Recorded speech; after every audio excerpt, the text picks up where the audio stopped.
tal, chicas y chicos? ¿Cómo están? Mi nombre es María Santibáñez y voy a ser su profesora lo que reste del ciclo de verano.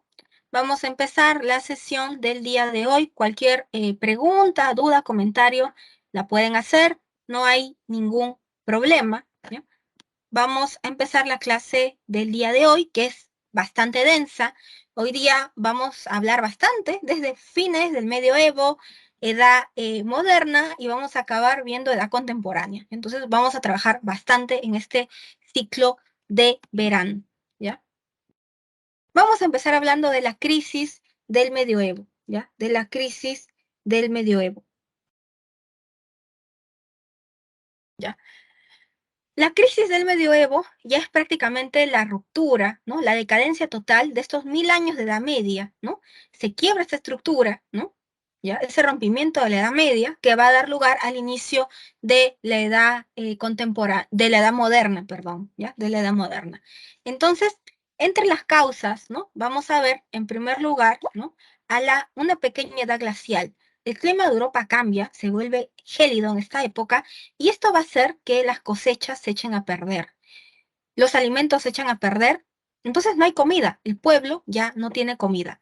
Entonces, como el pueblo no tiene comida, por alguna razón no puedo visualizar el chat, ¿no? Entonces, no sé si por ahí me estarán escribiendo. No sé si la señorita tutora podría arreglar, por favor, lo del chat, ¿no? En todo caso, igual pueden ustedes prender su micrófono y hablar, ¿no? No hay ningún problema, ¿no? Porque ahorita no sé por qué no puedo visualizar el chat. Ya.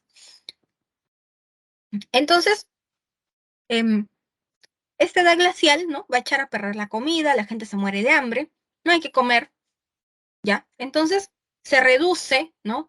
La cantidad de alimentos, y esto hace que la gente reclame, explote, sobre todo la gente más pobre, ¿no? La gente más pobre quiere comer, quiere llevarse un pan a la mesa.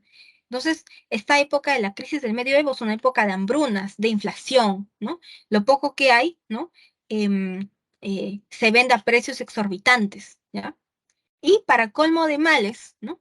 Europa va a ser azotada por una peste negra, por una peste bubónica, ¿ya? Entonces, esta peste negra o peste bubónica va a hacer, ¿no? Que te salgan una especie de bulbos, ¿no? En la zona de los ganglios linfáticos, una especie de bulbos de color negro, ¿no? Que en realidad es el incremento de los ganglios linfáticos, ¿ya? ¿Y quiénes traen esta enfermedad? Esta enfermedad la trae principalmente los viajeros genoveses, que viajan de sus embarcaciones, ¿no? ¿Ya? Desde, pues, Oriente hacia Europa. Entonces, en sus barcos van a existir, pues, pequeñas ratitas, ¿no? Y estas ratitas traen consigo estas pulgas, y estas pulgas traen la peste bubónica o peste negra. Hoy en día la peste negra se trata con antibióticos y en unos días cede la enfermedad, pero en esta época, ¿no? Siglo XIV, fines del medioevo, no existe antibióticos, ¿no? Y la gente muere. Se dice que un tercio de la población europea muere en esta época, ¿no? O sea, imagínense, de 3 personas, una fallece, es un montón, ¿ya? Entonces, esta es la crisis del medioevo, ¿no? Que va a traer consigo más de 20 millones de europeos muertos, ¿no? Incluso la tasa de mortalidad en Europa, en ciudades como París, Milán, va a ser tan grande que entre el 50 al 90% de su población va a morir, ¿se imaginan? ¿No? O sea, los europeos ven muerte por todos lados, ¿no? Todos creían que ya iba a ser el fin del mundo, ¿ya? Y los médicos trataban a sus enfermos con disfrazados, ¿no? Disfrazados, eh, eh, similar ahora, ¿no? Con el COVID, ¿no? Los médicos obviamente no utilizan trajes especiales, ¿no? Para no contagiarse, ¿no? Igual en esta época, ¿no? O sea, igual a fines del medioevo, así se disfrazaban los médicos del medioevo para tratar a los enfermos, ¿no? Y se ponían una especie de mascarillas con forma de picos, ¿no? Y en estos picos contenían pues inciensos, aromas que se creía alejaban la enfermedad, ¿no? Entonces, la muerte va a estar bastante impregnada dentro del pensamiento del hombre de fines del medioevo, y eso se va a plasmar en su arte, ¿no? Todo va a ser muerte, destrucción, fin del mundo, ¿no? Consecuencias, obviamente más de 20 millones de fallecidos, ¿ya? No hay agricultura, ¿no? Prácticamente no hay debido a este cambio de clima, ¿ya? Y esto trae las revueltas que les comentaba. Los campesinos se rebelan porque no tienen qué comer, ¿no? O sea, ¿quién no se va a enfurecer si no tiene un pan siquiera que llevarle a su familia, ¿no? Entonces todo se eleva, ¿no? Hay una alta inflación, el trigo se vende por las nubes, ¿no? Y del trigo, pues, se saca la harina del trigo, con eso se hace el pan, ¿no? Se vende por las nubes, ¿ya? Entonces así es como se da fin a la Edad Media y se da inicio a la Edad Moderna, según el sistema de clasificación de la historia de Christoph Keller, ¿no? Ahora, según Christoph o Cristóbal Keller, en el año 1453 llegan estos salvajes, estos turcos otomanos, y se tumban Constantinopla, ¿ya? Y con esto, ¿no? Se da fin a la Edad Media y se da inicio a la Edad Moderna, según este sistema de clasificación de la historia. Entonces, ¿qué cosa es el humanismo? El humanismo es un movimiento de ideas, es un movimiento intelectual, es un movimiento ideológico. Hablar de humanismo es hablar de ideas, de grandes escritores, ¿ya? Que van a criticar la corrupción de la Iglesia Católica, sobre todo. La mayoría de estos escritores trabajan en las cortes del rey, ¿ya? Trabajan en las cortes del rey, como el caso de Tomás Moro, que pertenece a la corte de Enrique VIII, pero que al final acaba peleando con el monarca porque Tomás Moro se opone al pedido de divorcio de él y por eso es que acaba siendo ejecutado, ¿no? Por órdenes del rey, ¿ya?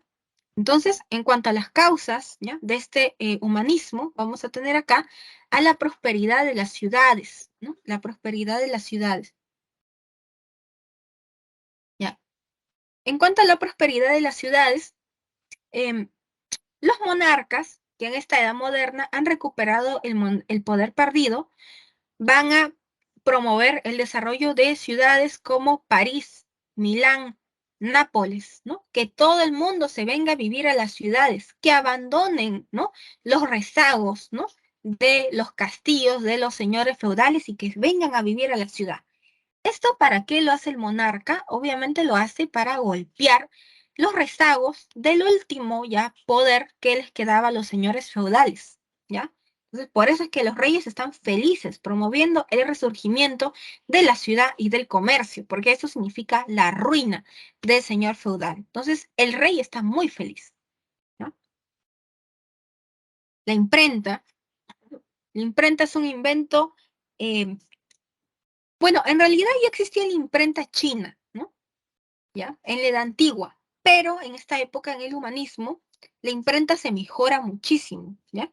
Y aparece pues un nuevo tipo de imprenta con Juan Gutenberg o Johannes Gutenberg, ¿no? Juan Johannes es lo mismo. Él crea un nuevo tipo de imprenta de letras movibles en material fundido, ¿ya? Y este nuevo tipo de imprenta, ¿no? Va a hacer que ese nuevo tipo de imprenta, ¿no? Va a llevar, ¿no? Consigo todas estas ideas de los humanistas, ¿no? O sea, los humanistas escriben un libro, lo publican en la imprenta, ¿no? Y así es como viaja todas estas ideas de crítica, ¿no? Hacia la corrupción de la Iglesia Católica, ¿ya? El primer libro que se imprime es, por supuesto, la Biblia, ¿ya? El primer libro que se imprime es la Biblia. ¿Ya? Y la Biblia se imprime en lengua romance, ¿no? En la lengua que hablaba el pueblo, la gente.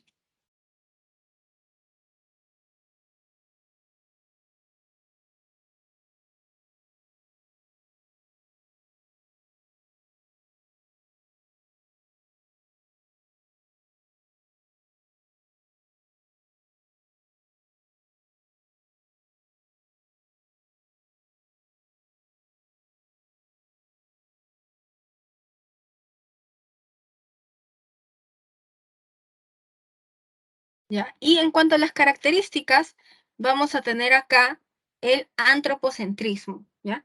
Antropocentrismo, antropo viene de hombre, centrismo significa obviamente centro, ¿no? El centro de todo va a ser el hombre, las personas de carne y hueso, ¿ya? Los seres humanos. Ese es el antropocentrismo, ¿ya? Los humanistas van a criticar todo lo que tenga que ver con el hombre medieval, ¿no? En la época del medioevo, todo era Dios, ¿no? Existía un teocentrismo, ¿no? Todo giraba en torno a Dios. Los humanistas critican esto, van a decir, no, el protagonista ya no es Dios, sino somos nosotros, los seres humanos de carne y hueso. Por eso es que el pensamiento humanista, ¿no? Está centrado en el hombre, en los seres humanos de carne y hueso. Se resalta mucho esta idea del individualismo. Esto está ligado obviamente a la idea del antropocentrismo, ya se destaca mucho el yo, ¿no? El yo, el individuo, yo, ¿no? Y esto se ve hasta en la literatura, ¿no? Ya en la literatura se empieza a escribir en primera persona, en yo. Por ejemplo, yo, Lazarillo de Tormes, ¿no? Yo, ¿no? El individuo, yo soy el protagonista, ¿ya? Yo, los seres humanos. En el arte, ¿no? Las obras de arte en esta época, ¿no? Tienen como protagonistas a las personas de carne y hueso, a los seres humanos, ¿no? Como nosotros, a los individuos, ¿no? Otra vez, ¿no? El individuo, ¿no? Ya. Ahora, los humanistas adoran, ¿no? Todo lo que tenga que ver con las dos grandes culturas que dan origen a la civilización occidental, es decir, a Grecia y a Roma, ¿ya? Adoran todo lo que tenga que ver con ellos. Por eso es que los humanistas aprenden griego, aprenden latín, aprenden hebreo, ¿ya? Son gente muy culta, ¿ya? Y siguiendo con esta idea, que los humanistas rechazan todo lo que tenga que ver con el medioevo, ¿ya? Van a rechazar la escolástica, ¿ya? La escolástica era esta especie de mix, ¿ya? En el medioevo que trató de consensuar las ideas de Aristóteles, ¿no? Con las ideas cristianas. Mezclas Aristóteles más cristianismo y sale escolástica. Y la escolástica tuvo, pues, estuvo de moda, por así decirlo, en la edad medieval, ¿ya? En la edad medieval.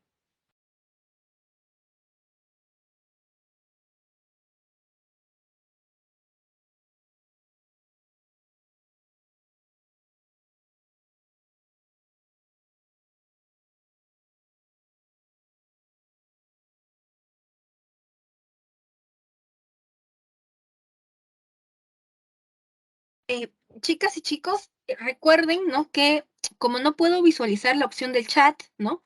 Si tienen alguna pregunta, comentario, ¿no? Como no puedo visualizar el chat, lo pueden hacer prendiendo el micrófono, ¿no? Prenden el micrófono, hablan, no hay ningún problema, ¿ya? Esas son las indicaciones que me da la señorita tutora, ¿ya? Para la próxima clase dicen que ahí sí ya va a estar habilitado el chat, ¿no? O ya se va a poder habilitar el chat. Entonces, por mientras, si tienen alguna duda, pregunta, comentario, prenden nomás el micrófono y hablan y no hay ningún problema, ¿ya? Entonces, la escolástica era pues rezagos de pensamiento medieval, ¿no? Los humanistas no van a querer saber nada con la escolástica. Los humanistas no quieren saber nada con lo que tenga que ver con el medioevo. Nada, ¿ya? Critican todo lo que tenga que ver con el medioevo. Es más, ven al medioevo como una especie de edad oscura, periodo oscuro, ¿no? Una época dark, sombría, ¿ya? Los humanistas van a criticar, por ejemplo, las ideas dogmáticas que tenían los medievales, ¿no?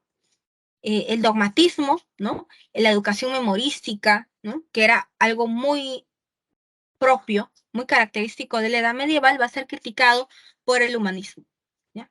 Critican todo esto. Y en cuanto a los representantes del humanismo, vamos a tener pues a Petrarca, ¿ya? Tanto Petrarca como Boccaccio, ¿ya? Ellos nacen a fines de la Edad Media, ¿no? O sea, cronológicamente hablando, ellos pertenecen a la Edad Media, ¿ya?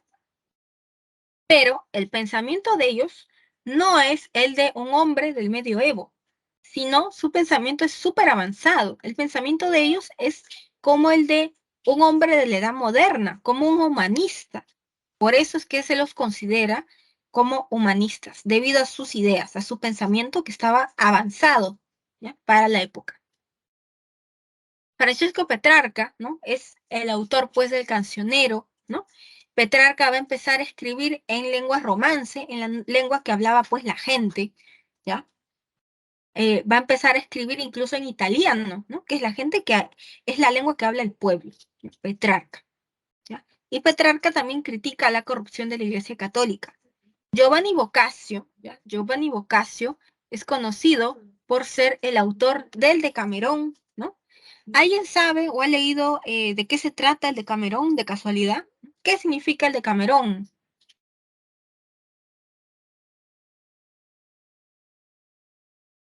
Es la obra más conocida de Boccaccio. El Decamerón, ¿ya? El Decamerón son una especie, pues, de 10 cuentos chiquitos, ¿ya? 10 cuentos chiquitos, ¿ya? Y estos 10 cuentos chiquitos están, pues, enfrascados en el contexto de la peste bubónica, ¿ya? Dentro del Decamerón, ¿ya? Dentro del Decamerón, el contexto es la peste bubónica. La gente está huyendo, ¿ya? Está huyendo de la ciudad al campo para pasar la cuarentena, por así decirlo, y poder salvar su vida, ¿ya? Entonces, la gente en el campo está aburrida. En esta época no existe TikTok, no existe Instagram, ¿no? Y la única manera, pues, de distraerse es contándose historias, ¿no? Contándose cuentos. Entonces es así como se empiezan a contar, ¿no? Estos cuentos, ¿no? En donde se empieza a criticar a la Iglesia Católica. Por ejemplo, se habla que los curas, ¿no? Eh, tienen esposas, amantes, igual las monjitas, ¿no? Que las monjas, pues, también tienen amantes, ¿no? Entonces, digamos que la Iglesia Católica no predica con el ejemplo, ¿no? Eso es lo que critica Boccaccio en el Decamerón, un poco la doble moral, ¿no? La doble moral de la corrupción de la Iglesia Católica, ¿ya? Entonces imagínense que Boccaccio escriba eso en la Edad Media, fines de la Edad Media, o sea, tranquilamente la Iglesia Católica, ¿no? Lo pudo haber procesado, ¿no? Y el hombre tranquilamente pudo haber acabado en la Inquisición, ¿no? Pero definitivamente fue un avanzado para su época, ¿no? Es más, Boccaccio decía, ¿no? Que en realidad la peste bubónica también se había incrementado, había aumentado en Europa, porque no existía una cultura, pues, de la higiene, ¿no? Como hoy en día sí existe en Europa, ¿no? Ya, entonces, ese es Boccaccio, ¿no? Con el Decamerón. Y después vamos a tener al príncipe de los humanistas, a Erasmo, pues, de Rotterdam. Él es el príncipe de los humanistas, ¿ya? Entonces, él en su obra, El elogio a la locura es un personaje más, ¿ya? La locura es un personaje más. La locura cobra vida y habla, ¿no? Y la locura se burla de todo, se burla del clero, se burla del Papa, ¿no? Se burla el mismo Erasmo de Rotterdam se burla de él, ¿no? En este libro, ¿ya? En el elogio a la locura.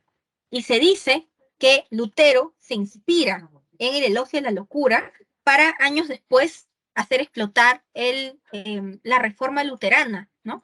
En Europa, ¿no? Y Rotterdam se va a excusar diciendo, bueno, ¿no? Yo publiqué esta obra y ¿qué me voy a imaginar, ¿no? Que Lutero va a hacer pues todo esto. Y por último, vamos a tener a Tomás Moro, ¿ya? Tomás Moro, él es el que trabajaba en las cortes del rey Enrique VIII y que acaba pues siendo em, ejecutado por órdenes de Enrique VIII, ¿no? Su obra más conocida es La Utopía, ¿no? ¿Alguien sabe qué significa la utopía, ¿no? Hablar de algo utópico. ¿Qué significa el término utopía, ¿no? Utopía. ¿Saben? Es como una ciudad ideal, una Claro, ciudad de ese modo, donde todo muy es perfecto. bien. Ya, muy bien. Algo utópico significa algo irrealizable, algo imposible de ser cierto, ¿no? Algo que solamente está en mi mente, ¿no? En mis sueños, ¿no? Algo imposible de ser, ¿ya? La utopía, ¿no? Según Tomás Moro, la utopía, ¿no? Es una isla. Según Tomás Moro en su libro, ¿no? En su cuento, la utopía es una isla en donde todo el mundo es feliz. ¿Por qué? Porque no existe la desigualdad. Todos somos iguales, ¿no? No existe la propiedad privada, ¿no? no existe la maldad, no existe la codicia, no existen los pleitos por dinero. ¿Se imaginan vivir en un lugar así? ¿No? Algo, definitivamente es algo pues utópico, ¿no? Algo imposible de ser cierto, ¿no? Entonces, por eso es que Tomás Moro le pone ese nombre, ¿no? A su obra, ¿no? Y otro factor, ¿no? Que definitivamente genera el surgimiento del humanismo, ¿no? Es que en el año 1453, ¿no? Cuando pues Constantinopla es tomada por estos salvajes, por estos turcos otomanos, los grandes sabios bizantinos, ¿no? Tienen que huir de Constantinopla, ¿ya? Huyen de su amada ciudad y se refugian principalmente en Italia, ¿no? Sobre todo en la zona de Florencia. Entonces traen a Florencia todos sus conocimientos, ¿ya? De Grecia, de Roma, ¿ya? Y es por eso que el humanismo y el renacimiento, ¿no? Surgen en Italia, ¿no? No es coincidencia, ¿ya? Y ahora vamos a hablar de Renacimiento. El Renacimiento es más un movimiento artístico, un movimiento cultural. Hablar de Renacimiento es hablar de arte. El Renacimiento proviene del término renascere, ¿no? Renascer es obviamente volver a nacer, volver a la vida. O sea, toda esta gente del medioevo, literal, piensa que está volviendo a la vida, ¿no? Está volviendo a nacer, ¿no? El hombre, las personas en Europa, luego de haber pasado, pues, por una peste bubónica que mató un tercio de su población, ¿no? Entonces creen que en esta época, en la Edad Moderna, están volviendo a nacer, volviendo a la vida, ¿no? Entonces de ahí viene el término renascere, ¿no? Volver a nacer, ¿ya? Entonces, ¿cuáles son las causas, ¿no? El mecenazgo, ¿no? La acción de los mecenas. ¿Quién sabe quiénes eran los mecenas?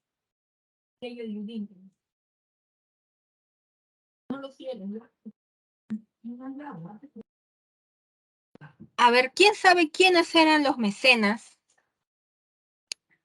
¿Qué dicen?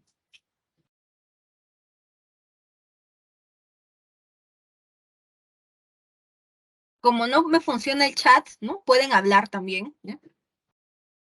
Hablen nomás con su micrófono. A ver, ¿quién sabe quiénes eran los mecenas? Las personas que invertían en el arte. Ya, muy bien, excelente. Los mecenas son los patrocinadores, ¿no? Son los financistas, ¿no? Los financistas de los artistas, ¿no? Los que financian a los artistas con su plata. Entonces, muchos de estos mecenas incluso hasta llevan a vivir a los artistas a sus grandes casas, ¿ya? Existían tres tipos de mecenazgo en esta época. Uno era el mecenazgo, pues, papal, ¿no? Los papas en esta época van a tratar de lavarse un poco la cara debido a todas las críticas que ha recibido la Iglesia Católica por parte de los humanistas, y los papas para lograr esto van a contratar estos mecenas, ¿no? Para que manden pintar los frescos de la Capilla Sixtina, volver más bonita Roma, ¿no? El Vaticano, ¿no? La Basílica de San Pedro, ¿no? Entonces, para eso es que los papas utilizan estos artistas. Después existe el mecenazgo de los reyes. Los reyes en la Edad Moderna han recuperado el poder perdido luego de estos 1000 años de Edad Media, y los papas quieren pues volver a ser, perdón, los reyes, ¿no? Han recuperado el poder perdido y no lo van a volver a compartir con nadie. Entonces, igual, para construir esta idea de poder, de grandeza, ¿no? O sea, en esta época no existe Instagram, ¿no? No existe TikTok, ¿no? ¿Cómo tú ostentas, ¿no? ¿Cómo tú ostentas? La única manera es contratando en esta época a estos artistas para que manden a hacer, pues, los grandes retratos de los monarcas, ¿no? De los reyes, ¿no? De las reinas en Europa, ¿ya? Y por último, vamos a tener el mecenazgo de los burgueses. Los burgueses son, pues, esta gente, ¿no? Que tiene poder gracias a su poder adquisitivo, gracias a la plata que tienen, no al linaje, porque los burgueses no poseen sangre azul, ellos no son nobles. El poder de ellos radica en esto, en la plata, ¿ya? Entonces, igual, los burgueses para construir una imagen de poder contratan a estos mecenas. Acá va a figurar, por ejemplo, Lorenzo de Medici, ¿no? La familia Medici va a ser súper importante, ¿ya? Los Medici provienen de una familia de banqueros, ¿ya? Son banqueros comerciantes, ¿no? Y aparecen, desde el siglo XIV. Entonces son banqueros que no tienen sangre azul, pero sin embargo, gracias a la plata de ellos, ¿no? Van a comprar cargos como el de papa, ¿no? Muchos Médicis van a acabar siendo papas con su plata, ¿no? Muchos Médicis van a acabar pues casándose con los herederos al trono, ¿no? De muchos reinos en Europa. Por eso es que así Catalina de Medici acaba casándose, ¿no? Con con el segundo en línea, ¿no? Para heredar pues el trono de Francia. Y al final Catalina de Medici acaba siendo reina durante 30 años, ¿no? Reina regente, ¿no? Y eso que ella viene de un origen burgués, ¿no? No tiene sangre azul, pero acaba siendo reina de Francia. Igual María de Medici, ¿no? Que también es familia lejana de Catalina de Medici. María de Medici, tiempo después, se acaba casando con Enrique IV, ¿no? De Navarra, y ellos acaban fundando la dinastía Borbón en Francia, ¿no? Y ellos van a ser los abuelos de Rey Sol, de Luis XIV. Entonces, María de Medici, ¿no? ¿Ya? Acaba volviéndose reina de Francia. Entonces, miren cómo los Medici acaban ascendiendo, escalando socialmente en esta época. ¿Ya? Las urbes italianas, ¿no? La ciudad, ¿no? Recobra protagonismo en esta época, ¿ya? En esta época. Y en cuanto a las características, ¿no? Vamos a ver, ¿no? Que los renacentistas aman, ¿no? Tienen un alto sentido de la estética, ¿no? Al igual que los griegos, ¿no? Es más, los renacentistas retoman este concepto de estética, de belleza de los griegos. Para los griegos, lo bonito era lo simétrico, lo armónico, y eso de alguna u otra manera te acercaba a Dios, ¿ya? Los renacentistas retoman este concepto de belleza de los griegos. Por eso es que muchas esculturas, ¿no? Muchas esculturas del renacentismo se parecen, ¿no? A las esculturas griegas, ¿no? Se retrata mucho esta idea de la belleza del cuerpo humano desnudo, ¿no? Hay mucha desnudez, ¿no? Y siempre se retratan personas jóvenes, ¿no? Se exalta la juventud, ¿no? La juventud, la belleza, ¿no? El hoy, ¿no? El carpe diem, ¿no? Hay que vivir el día a día, hay que disfrutar el día a día, ¿no? Porque no sabemos qué vendrá mañana, ¿ya? El naturalismo, ¿ya? Este renacimiento, ¿no? Utiliza mucho el naturalismo. En muchas obras de arte están los seres humanos y detrás está un paisaje, bosques, ¿no? Árboles, mares, ¿ya? Entonces siempre, ¿no? Se retrata a los hombres con elementos de la naturaleza, naturalismo, ¿ya? Y se trata de integrar, ¿no? Lo profano, el mundo terrenal, el mundo en donde vivimos todos nosotros, con el mundo religioso, el mundo, pues, abstracto, ¿no? De las ideas, ¿no? Y acá vamos a tener, por ejemplo, una obra, ¿no? De Rafael Sanzio. Rafael Sanzio fue un gran admirador de Miguel Ángel Buonarroti, ¿no? Un gran admirador de Da Vinci, ¿no? Y Rafael Sanzio hace este retrato, ¿no? De, de la escuela de Atenas, ¿no? Bueno, no es retrato, es pintura, ¿no? Y en esta pintura se ve, pues, a Platón y a Aristóteles pensando, filosofando, ¿no? ¿Cuál es el verdadero mundo? Si el mundo de arriba, ¿no? El mundo abstracto de las ideas, o el mundo de abajo, ¿no? El mundo terrenal, ¿no? Acá los ven al centro, ¿no? Y por acá está Diógenes el cínico, ¿no? Tirado así encima de las gradas, ¿no? Y por acá está escondido, ¿ya? El mismo Rafael Sanzio, ¿no? Está escondido acá en un pedacito, ¿no? Para que no se lo vea. ¿No? Después vamos a tener a Da Vinci, ¿no? Da Vinci es un gran pintor, escultor, ¿no? Todo es Da Vinci. Da Vinci inventa cosas, incluso llega a inventar prototipos del hombre volador, ¿no? La gente decía, oye, estás loco, ¿no? ¿Cómo el hombre va a volar? ¿No? Pero Da Vinci no estaba loco, era un adelantado a su época, ¿ya? ¿Ya? Entonces, Da Vinci también obviamente es el autor, ¿no? Del Vitruvio, ¿ya? Es el autor de muchos autorretratos, es el autor de la Mona Lisa o la Gioconda. Hasta ahora hay mucho enigma acerca de la Gioconda, ¿no? O la Mona Lisa, ¿quién fue? ¿No? si era pues la esposa de un comerciante que le encargó a Da Vinci retratar a su esposa, ¿no? O era quizá el ideal de belleza femenino, ¿no? De Florencia, de la época del Renacimiento de Da Vinci, ¿no? ¿Quién era la Mona Lisa? ¿No? Hay gente que cree que es hasta el mismo Da Vinci, ¿no? Que se hizo un autorretrato, ¿no? Entonces, hasta el día de hoy hay mucho misterio, ¿no? Acerca de la pintura de Da Vinci. ¿Ya? Después vamos a tener acá al popular Miguel Ángel, ¿no? La obra de Miguel Ángel, al menos las esculturas, se caracterizan por ser colosales, monumentales, dantescas, ¿ya? Son obras, ¿no? Súper dramáticas, ¿no? Súper dramáticas, si se dan cuenta. Acá en La Piedad no está la Virgen María llorando, ¿no? Porque está recogiendo el cuerpo de su hijo Jesús, ¿no?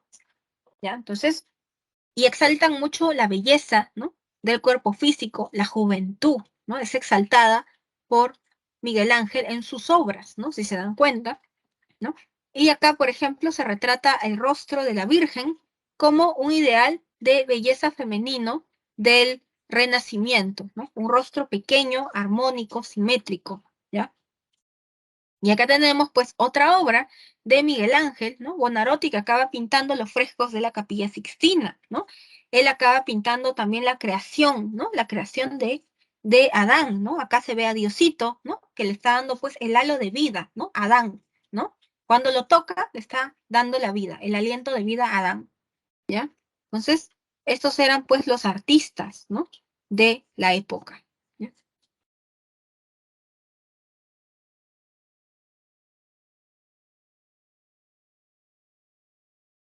Y ahora vamos a hablar de la Reforma Protestante de esta época, ¿ya? Del siglo XVI, ¿ya? La Reforma Protestante, ¿no? La PRE lo define como un movimiento, ¿no? De renovación religiosa, ¿no? La Reforma Protestante no es que se da de la noche a la mañana, o sea, ya habían habido muchos quiebres con la Iglesia Católica, ¿no? Yo diría que el primer quiebre que tiene la Iglesia Católica es en el año 1054, cuando se da el famoso Cisma de Oriente, en donde la Iglesia Católica, ¿se acuerdan que rompe palitos con la Iglesia Ortodoxa, con la Iglesia de Bizancio? Yo creo que ese es un primer gran quiebre, ¿ya? Ahora, durante todo este tiempo, conforme empieza la Edad Moderna y empiezan a aparecer la crítica de los humanistas, ¿no? Se va a mermar aún más, ¿no? El poder de la Iglesia Católica, ¿no? ¿Ya? El cisma de Occidente también va a ser súper fuerte, ¿ya? En el cisma de Occidente, el Papa, ¿no? De Roma, ¿no? Tiene problemas, ¿no? ¿Ya? Con el rey de Francia quiere obligar a pagar impuestos al Papa de Roma, incluso lo mete preso, ¿no? Y el Papa muere preso en Roma. ¿Qué hace el rey de Francia? Él mismo denomina a un papa, ¿no? En Aviñón, en Francia. El Vaticano se va a enfurecer y también va a nombrar un papa en Roma, ¿no? Entonces vamos a tener dos papas. Es más, va a llegar un momento en donde va a haber un papa en Aviñón, ¿no? Un papa en Roma y otro papa en Pisa, ¿no? Tres papas. Entonces, esa es otra crisis, ¿no? Muy fuerte de la religión católica, ¿no? Y si a esto le sumamos que en la edad moderna, ¿no? Los humanistas, ¿no? Aparecen, ¿no? Y empiezan a criticar toda la corrupción de la Iglesia Católica, ¿no? Critican, ¿no? La corrupción que existe dentro de la alta Iglesia, dentro de la jerarquía de la Iglesia Católica. Esto explota, ¿no? En el siglo XVI con Martín Lutero, ¿no?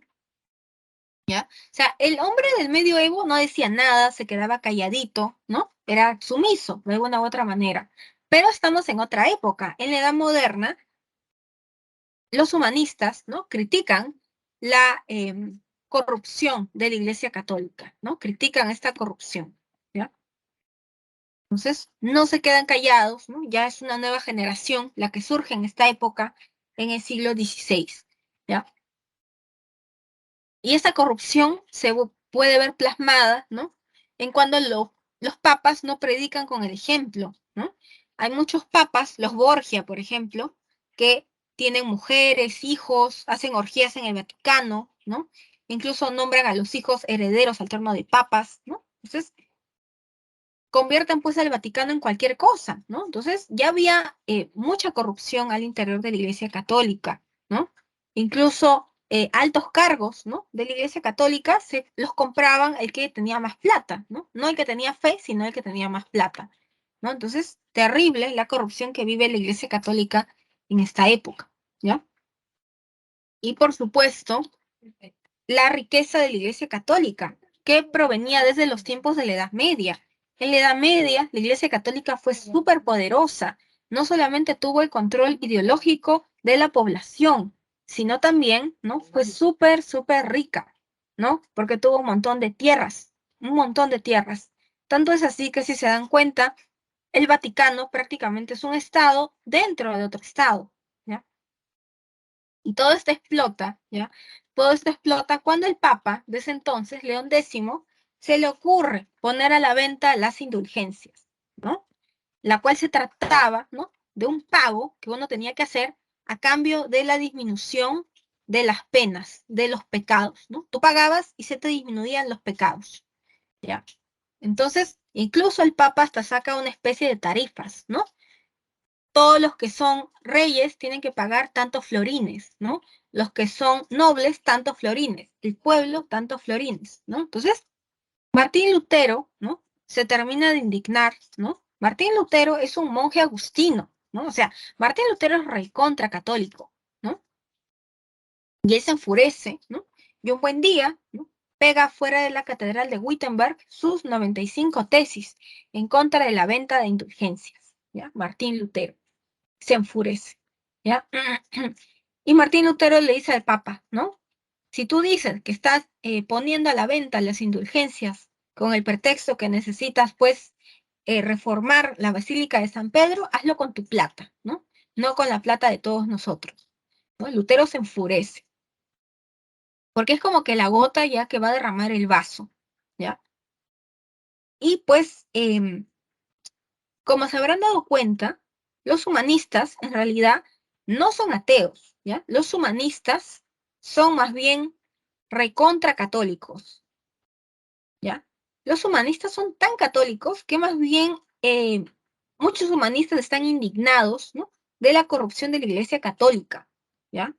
Entonces, por eso es que critican, ¿no? La corrupción de la alta jerarquía de la Iglesia Católica. Entonces, los humanistas, digamos que son anticlericales, anticlericales. No son ateos, más bien son súper religiosos, súper religiosos. ¿Ya? Entonces, vamos a hablar del luteranismo, ¿no? Una vez que Lutero pega sus 95 tesis, el Papa te dice que se retracte, ¿no? Lutero se niega a retractarse, ¿no? El Papa excomulga a Lutero. Esto llega a oídos del emperador Carlos V, ¿no? Carlos V o Carlos I es la misma persona, ¿ya? Solamente que Carlos I es cuando está en España, ¿no? Y Carlos V es cuando está al interior del Sacro Imperio Romano Germánico, ¿no? Que es el nombre con el que se le conoce actualmente a Alemania. Entonces, el Sacro Imperio Romano Germánico estaba a la cabeza de Carlos V, ¿no? Nieto de los reyes católicos. Y el Sacro Imperio Romano Germánico estaba conformado por un montón de principazgos, ¿ya? Y cada principazgo era autónomo, tenía un príncipe, ¿ya? Entonces, Carlos V se enfurece, ¿no? Y le dice a Lutero que se retracte. Lutero se niega a retractarse. Entonces es así como esto acaba en guerra, ¿no? Se arman dos bandos, ¿no? Una liga que va a estar liderada por Lutero, que va a ser la liga protestante, los que protestan, ¿no? Y otra liga que va a ser pues la liga liderada por los católicos, ¿no? Al mando, por supuesto, de Carlos V, ¿no? Recontra católico, ¿no? Entonces se arma pues la pelea, ¿no? Y previamente, la mitad de los príncipes del Sacro Imperio Romano Germánico ya se había convertido al protestantismo. Sobre todo los príncipes de Sajonia y Hesse van a ser los que van a apoyar a Lutero. Y al final, ¿no? Se firma la paz de Habsburgo, que pone fin a esta guerra, ¿no? Y según esta paz de Habsburgo, el rey, ¿no? Tiene, ¿no? Que aceptar, ¿no? Que cada principazgo tiene la libertad de elegir qué religión va a profesar, ¿no? Y esto es un duro golpe para Carlos V, porque, como les digo, para esta época la mitad del Sacro Imperio Germánico se había convertido al protestantismo, ¿no? Entonces, esto era para Carlos V, ¿no? Eso significaba como haber perdido la mitad de su territorio, ¿ya? Entonces es feo para él, ¿no? Una estocada para Carlos V, ¿ya? Entonces, el luteranismo se empieza a expandir por toda Europa, ¿no? Y los principios del luteranismo son los siguientes. Según Lutero, solo tu fe te va a salvar. Solo tu fe. ¿Y cuál es la fuente de fe? La Biblia es la fuente de fe, ¿ya? Y uno, cuando lee la Biblia, uno puede interpretar la Biblia como según le parezca, ¿no? Entonces existe esta idea de la libre interpretación de la Biblia, ¿no? Según Lutero, ¿ya? Según Lutero. Libre interpretación de la Biblia. Lutero elimina, ¿no?, la jerarquía al interior de la iglesia, ¿no? Por eso es que en el mundo luterano solamente existe el pastor, ¿no?, y los feligreses y se acabó, ¿no? Lutero tampoco cree en el celibato. Lutero cree que el celibato es un invento del hombre medieval, ¿no? El celibato no existía, dirá Lutero, en los inicios del cristianismo primitivo, ¿no? En los inicios del catolicismo, cristianismo primitivo, los obispos, ¿no?, se podían casar, tener hijos y no había ningún problema, ¿no? Entonces, por eso es que Lutero dice, el celibato es un invento del medioevo, por eso no debe existir. Lutero también rechaza esta idea del purgatorio. El purgatorio se supone que es un lugar al que van los niños que no han sido bautizados, al que van los niños que no han nacido, al que van las personas que han pecado mucho, ¿no?, que han pecado mucho, pero que han pecado mucho, pero que de alguna u otra manera no pueden, no se van al infierno, ¿no?, porque tampoco han sido tan malas, pero tampoco pueden irse al cielo, porque todavía tienen que purgarse, ¿no? Entonces, allí van al purgatorio. Entonces, Lutero dice, el purgatorio es otro invento de la Edad Media. ¿En qué momento Jesús habla del purgatorio? No habla, ¿no? Y Lutero, por supuesto, va a rechazar los 7 sacramentos. Para Lutero solamente existen 2, ¿ya? Y los únicos 2 sacramentos que existen son el bautismo, ¿no?, el bautismo y la comunión, ¿no? El bautismo, porque si tú lees el Nuevo Testamento, en el Nuevo Testamento Jesús en vida instaura, ¿no?, el bautismo, ¿no? Se aparece, ¿no?, y empieza a bautizar ya con el Espíritu Santo a la gente, ¿no? Entonces baja una paloma, ¿no?, que es el Espíritu Santo, y bautiza a la gente Jesús así. Y la comunión, ¿no?, que es la Eucaristía, la última cena. Jesús, ¿no?, se reúne con sus 12 apóstoles un día antes que lo capturen, ¿no? Y les dice, ¿no?, beban este vino, que es mi sangre, y coman este pan, ¿no?, que es mi cuerpo. Entonces Lutero dice, si Jesús en vida solamente instauró 2 sacramentos, el resto de sacramentos está por demás, ¿no? No debería existir, ¿ya? Lutero también rechaza el culto a las imágenes, ¿no? Según el luteranismo, ¿no?, los católicos, ¿no?, cuando pintan sus imágenes, en realidad están haciendo mal, porque en realidad están prácticamente endiosando a las imágenes. Y esto prácticamente es como una idolatría, ¿no? Entonces, por eso los protestantes rechazan el culto a las imágenes, ¿ya? Y los protestantes creen que María no es la madre de nuestro Señor Jesucristo, sino María es una mujer común y corriente, y punto, ¿no? Entonces rechazan el culto a la Virgen María, a los santos, ¿no?, etc. Y ahora vamos a hablar del calvinismo, ¿ya? El calvinismo en realidad es igualito que el luteranismo, es igualito, ya, igualito. La única diferencia que hay es esta idea de la predestinación divina, que dice, ¿no?, que hay gente que ha nacido para ser salvada y otra que ha nacido para ser condenada, y que tu futuro, desde que tú naciste, está escrito, ¿ya? Y solamente, pues, tu fe y portarte bien es lo único que te queda, ¿no?, si quieres alcanzar la salvación, ¿ya? Y Juan Calvino empieza a ser bien duro en Ginebra, ¿no? Empieza a controlar mucho la moral de la gente, el comportamiento de la gente, ¿ya? Empieza a restringir la prostitución, ¿ya? Y es así, ¿no? Bien duro con la gente, ¿ya? Y el resto es igualito al luteranismo, ¿no? Por ejemplo, igual, en el mundo calvinista no existe esta alta jerarquía, ¿no? De la iglesia. En el mundo calvinista igual, existe solo el pastor y sus feligreses, ¿no? En el mundo calvinista igual, ¿no? Se cree que la fe te va a salvar, ¿no? No tu plata, ¿no? Sino tener fe, ¿no? Es igualito que el luteranismo, ¿ya? Solamente existen 2 sacramentos, no existe el celibato, ¿no? Etcétera, ¿no? Entonces, el calvinismo es igualito que el luteranismo. La única diferencia es esta idea de la predestinación divina, ¿no?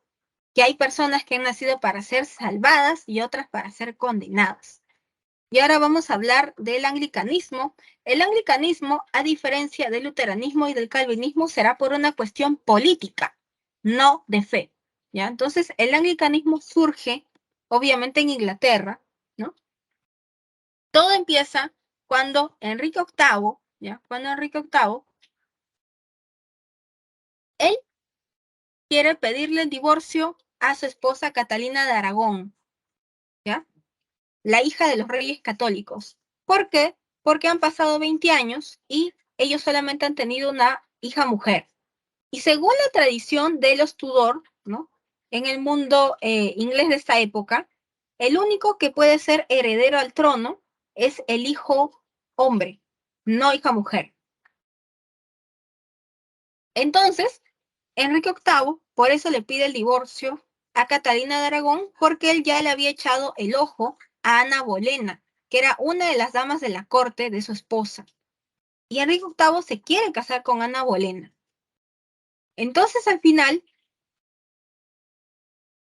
el Papa obviamente se niega a firmarle el divorcio a Enrique VIII. ¿Y qué es lo que hace Enrique VIII? Ah, no me quiere firmar mi divorcio. Bueno, yo solito me voy a divorciar.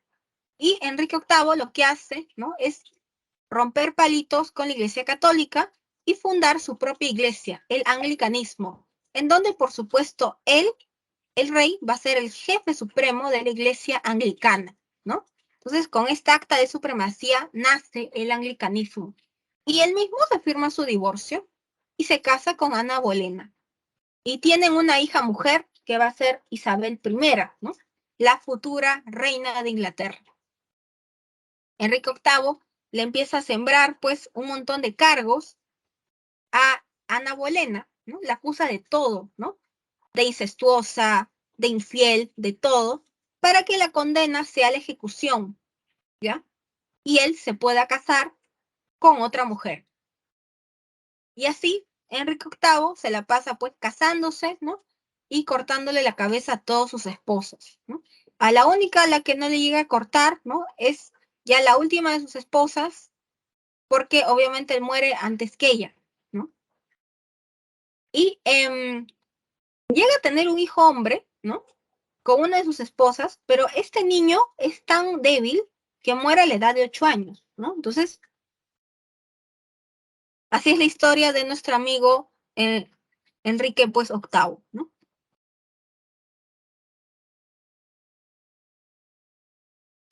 Y ahora vamos a hablar de la contrarreforma religiosa católica, ¿no? Todo es siglo XVI. La contrarreforma religiosa católica, ¿no? Es la respuesta de la Iglesia Católica frente al surgimiento y al avance del protestantismo por toda Europa occidental, ¿no? Entonces, la contrarreforma religiosa católica va a buscar frenar el avance del protestantismo en Europa y en el resto del mundo, y más bien expandir la fe católica, ¿ya? Por el mundo. Esa es la contrarreforma católica, la respuesta de la religión católica frente al surgimiento y avance del protestantismo. Entonces, la Iglesia Católica se reúne en Trento 18 años para hacer un balance, ¿no? Y producto de esto, ¿no? Es que se va a dar, pues, en los acuerdos del Concilio de Trento. En primer lugar, se crea un índice, ¿no? Una lista de libros prohibidos, ¿ya? Una lista de libros prohibidos que ningún católico debe leer, ¿no? O sea, si tú eres católico no puedes leer ninguno de estos libros prohibidos. Por ejemplo, los evangelios apócrifos, ¿no? Esos evangelios de María Magdalena, ¿no? Todo eso queda prohibido, ¿ya? No se puede leer si tú eres un buen católico, ¿ya? Se reafirma, ¿no? Los 7 sacramentos, ¿no? Bautismo, comunión, confirmación, matrimonio, unción de los enfermos, unción sacerdotal, etcétera, ¿ya? ¿Ya? Se reafirma, ¿no? En sus 7 sacramentos. Se reafirma en el culto a la Virgen María. Para los católicos, la Virgen María es la madre de nuestro Señor Jesucristo, ¿no? No es cualquier mujer, ¿no? Se reafirma el culto a las imágenes, ¿ya? El culto a los santos, ¿ya? Todo esto se reafirma, ¿no? Se dice, ¿no? Que la Iglesia Católica solamente tiene una única interpretación de la Biblia. No existen más interpretaciones de la Biblia, ¿ya? Y por supuesto, ¿no? Se va a utilizar el Tribunal del Santo Oficio, ¿no? La Inquisición, ¿ya? Para perseguir a todos esos herejes, a todos esos protestantes, a todos esos luteranos, a todos estos calvinistas, a todos esos anglicanos, ¿no? Se los va a perseguir con el Tribunal del Santo Oficio y muchos de estos pueden acabar en la hoguera, ¿ya? Y la Compañía de Jesús es otro instrumento que va a ser usado por la Contrarreforma religiosa católica, ¿no? ¿Ya? La Compañía de Jesús obviamente va a ser fundada por San Ignacio de Loyola, ¿no? La Compañía de Jesús le va a hacer votos de obediencia al Papa de Roma, ¿no? Al Papa de Roma y no al rey, ¿ya? Y la orden jesuita va a ser la orden religiosa más culta de todo pues el mundo, de toda la colonia, ¿no? Los mejores colegios eran jesuitas, ¿no? La élite educaba a sus hijos en colegios jesuitas, ¿ya? Entonces, la Compañía de Jesús va a viajar por todo el mundo, ¿ya? Va a viajar, pues, va a enviar misiones eh, católicas al Asia, ¿no? A Japón, a China, a América, a Uruguay, a Paraguay, para tratar de expandir el catolicismo por todo el mundo, ¿no? Ese es el objetivo, ¿ya? Y vamos a hablar un poquitito de la expansión europea, ¿no? La expansión europea se va a dar, ¿no? Se va a dar la expansión europea porque principalmente porque debido al bloqueo que obviamente han hecho estos turcos, ¿no? A Constantinopla, ¿no? Cuando ellos toman Constantinopla, ¿no? ¿Ya? Constantinopla era una bisagra entre Oriente y Occidente, Profesora, ¿no? Y por, ya, sí, ya es su recreo, ¿no? Recreo de ustedes, ¿no? A las 8 su recreo, ¿no? De 8 a 8:05 me indica la tutora, ¿no? sí, profesora. Ya, gracias por avisarme, ¿ya? Entonces, vamos todos al break, ¿ya? 5 minutos, ¿ya? Y de ahí continuamos con la clase. Ya, vamos a receso.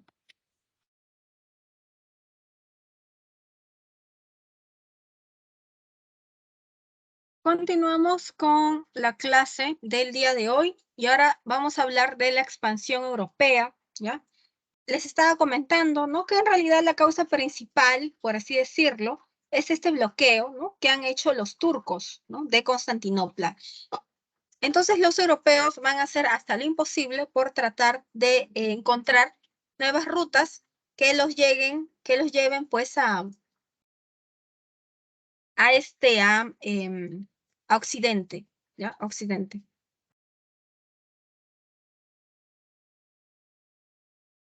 ¿Ya? Entonces, se intenta encontrar una nueva ruta a las Indias porque la India es un lugar en donde los europeos se proveían de nuez moscada, pimienta, ¿no? Cominos. Y esto era súper importante para condimentar, ¿no? Los alimentos de los europeos y para preservar también las carnes, ¿no? Como por ejemplo los embutidos, ¿no? Los jamones eh, españoles, por ejemplo, ¿no? En una época en donde no existe refrigeradora, ¿no? Y estos descubrimientos van a ser ayudados, sin duda alguna, ¿no? Por nuevos inventos, como la brújula, ¿no? Que te ayuda a saber tu norte, tu sur, tu este, tu oeste, ¿no? Las carabelas, ¿no? Que son unas naves mucho más rápidas que los barcos antiguos, ¿no? Que se usaban. Y vamos a hablar un poquito de las exploraciones portuguesas, ¿no? Lo más importante de los portugueses, ¿ya? Es que así como jugando en el año 1500, acaban llegando, ¿no? Álvarez Cabral acaba llegando a lo que hoy viene a ser el Brasil, en América del Sur, ¿ya? Y después, por eso es que Brasil va a formar parte del Imperio Lusitano, ¿no? Y también, bueno, los europeos acaban llegando, ¿no? Perdón, los lusitanos acaban llegando también a las Indias, ¿no? Pero por otra ruta. Y ahora sí nos vamos a centrar un poco más en las exploraciones españolas, ¿no? Que es algo que nos compete a nosotros, ¿no? Debido a nuestra historia, ¿no?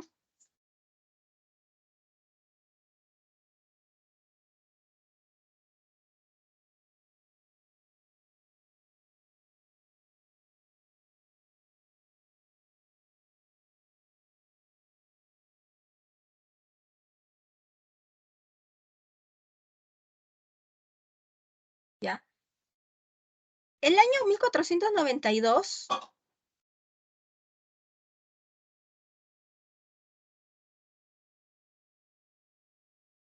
es un año clave, ¿ya?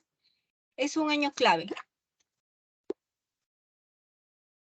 ¿Por qué? Porque el año 1492 los españoles terminan de expulsar a los últimos moros que quedaban en las costas, ¿ya? Y de ahí viene la expresión no hay moros en las costas.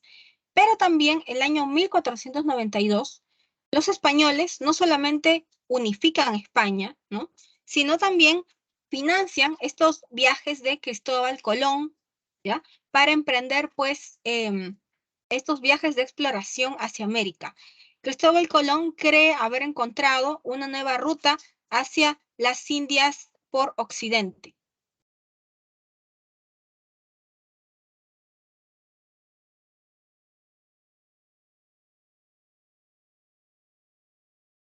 Entonces, Cristóbal Colón parte, ¿no? En agosto de 1492 al mando de la Niña, la Pinta y la Santa María, ¿no? Estas tres carabelas, ¿no? Y al mando de 150 personas, ¿no? Parte su primer viaje exploratorio. Y el 12 de octubre de 1492 llega a unas islas antillanas, ¿no? Llega a América, ¿ya? Entonces, el primer viaje es súper exitoso. Hace 4 viajes Cristóbal Colón, pero el tercero también es bastante importante. ¿Por qué? Porque Cristóbal Colón llega a América del Sur. En el tercer viaje, llega a conocer las costas del sur de la actual Venezuela. ¿Ya? Llega a conocer la desembocadura del río Orinoco. ¿Ya? Y después vamos a hablar del Tratado de Tordesillas, que va a buscar poner fin a los problemas limítrofes entre España, ¿no? y Portugal. ¿Ya? ¿Desde dónde, no? Debe partir la demarcación territorial, ¿ya? La demarcación territorial, ¿ya? Entonces, al final, para no pelearse España y Portugal, deciden, pues, repartirse prácticamente el mundo, si se dan cuenta, en dos, ¿no?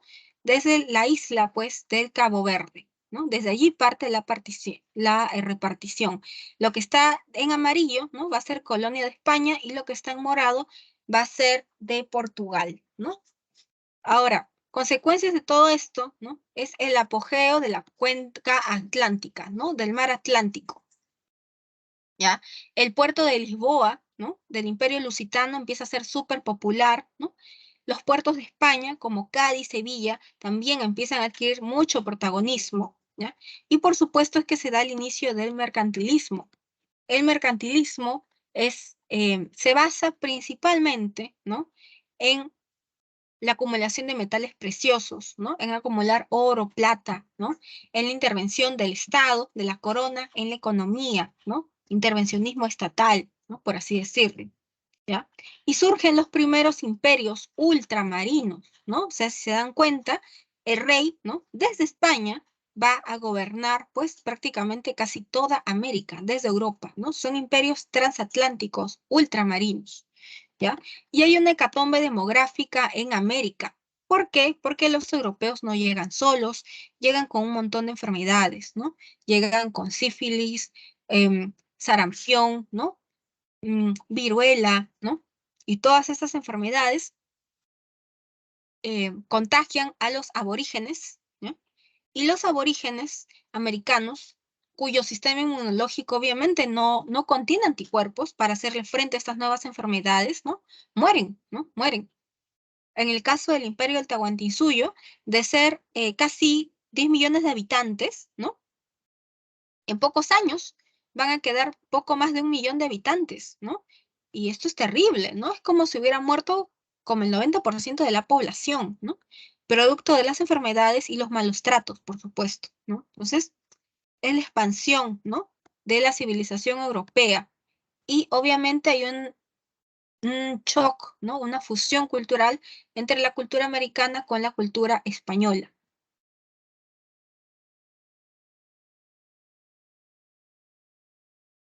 Y vamos a hablar del absolutismo, ¿ya? El absolutismo, ¿no? Es pues el centralismo del poder del monarca, ¿no? En su persona, ¿no? El monarca concentra todos los poderes, el poder político, económico, militar, todo, ¿no? Se centra en la figura del rey, ¿no? El rey prácticamente consolida su poder en esta época, ¿no? ¿Ya? Dentro de la edad moderna, ¿ya? Entonces, la causa principal, por supuesto, que es la ruina de la nobleza feudal, ¿no? La ruina de la nobleza feudal, ¿no? Los nobles han sido duramente golpeados, ¿ya? Duramente golpeados, ¿ya? Principalmente luego de haber perdido las cruzadas, ¿no? Los nobles regresan de las cruzadas, ¿no? A sus castillos luego de 20 años y ya no encuentran a nadie. Los siervos de la gleba han huido, han abandonado los castillos, ¿no? Entonces, esto es el inicio del fin del poder de los señores feudales, ¿no? Y ya hacia fines de la Edad Media, inicios de la Edad Moderna, los reyes, para darle la estocada final a estos nobles, van a empezar pues a promover, por supuesto, el auge de las ciudades, el desarrollo de las ciudades, que todo el mundo viva en la ciudad y que más bien termine de abandonar, ¿no? Los castillos que eran de los señores feudales, ¿no? Obviamente esto lo hace el rey, ¿no? Para golpear el poder del señor feudal, ¿no? Acuérdense que durante los 1000 años que duró la Edad Media, ¿no? Los que tuvieron el poder fueron los señores feudales, ¿no? Y los que no tuvieron el poder fueron los reyes. Ahora, en la edad moderna, la cosa ha cambiado. El rey ha recuperado el poder perdido, ¿no? Y más bien los nobles son los que han decaído, ¿ya? En cuanto a las características, ¿no? Vamos a tener, ¿no? El sometimiento de la nobleza, ¿ya? El sometimiento de la nobleza, ¿ya? La nobleza, en esta época, ¿no? Vamos a poner el caso de Francia para que me entiendan, ¿no? Luis XIV, cuando manda a construir Versalles, ¿no? Cuando manda a construir Versalles,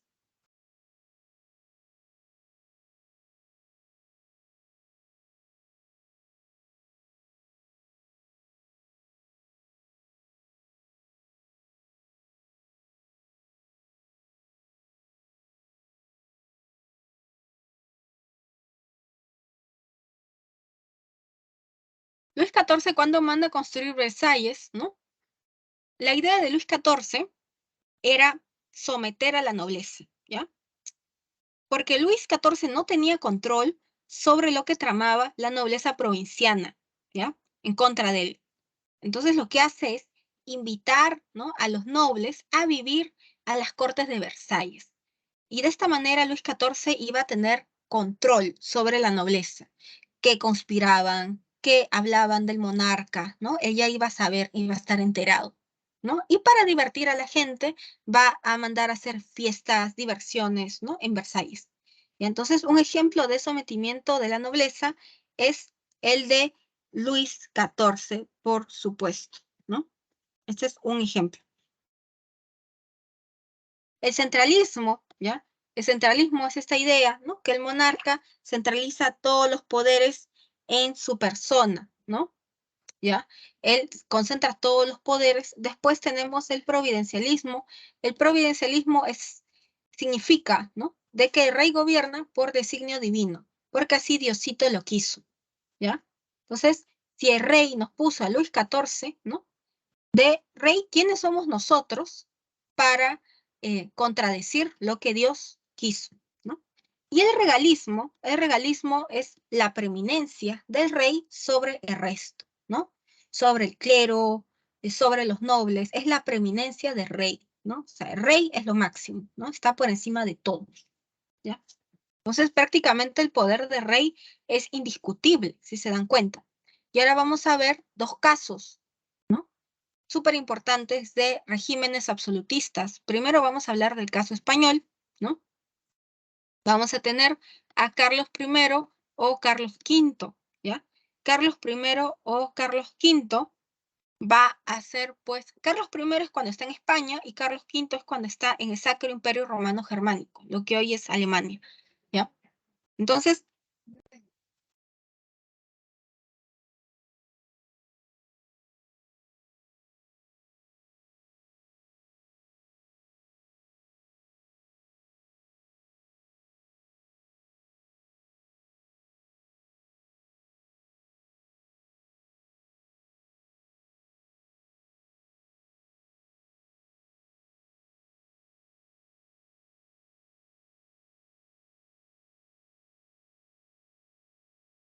¿ya? Entonces, Carlos I o Carlos V va a ser un gran emperador, un gran emperador. Durante su época, durante el siglo XVI, Carlos I o Carlos V va a ser, ¿no? Se va a conquistar, ¿no? El imperio azteca, lo que hoy viene a ser México, ¿no? Y el imperio del Tahuantinsuyo, lo que hoy viene a ser el Perú, ¿ya? Y después vamos a tener a Felipe II, el hijo de Carlos I, Carlos V, ¿no? Felipe II, lo de bueno de él es que va a combatir, ¿no? A los turcos, ¿ya? En la batalla de Lepanto, ¿no? Es una batalla súper famosa en donde incluso combatió, pues, Miguel de Cervantes Saavedra, ¿no? Que lo conocían como el Manco de Lepanto, ¿no? Y Felipe II va a crear la Armada Invencible que va a acabar siendo vencida por las tropas de la reina Isabel I, conocida como la Reina Virgen. Uno de los pretextos para que España le declare la guerra a Inglaterra es que Isabel I le negó el pedido de matrimonio a Felipe II, ¿ya? Entonces, Isabel I acaba, ¿no? Con las tropas de Felipe II. Y vamos a hablar de la monarquía francesa, ¿no? Del rey Sol, de Luis XIV, ¿no? Luis XIV es el máximo representante del absolutismo en Francia. Él va a ser, pues, que somete a la nobleza, ¿no? Prácticamente convierte a los rezagos de la nobleza francesa en nobleza cortesana, ¿no?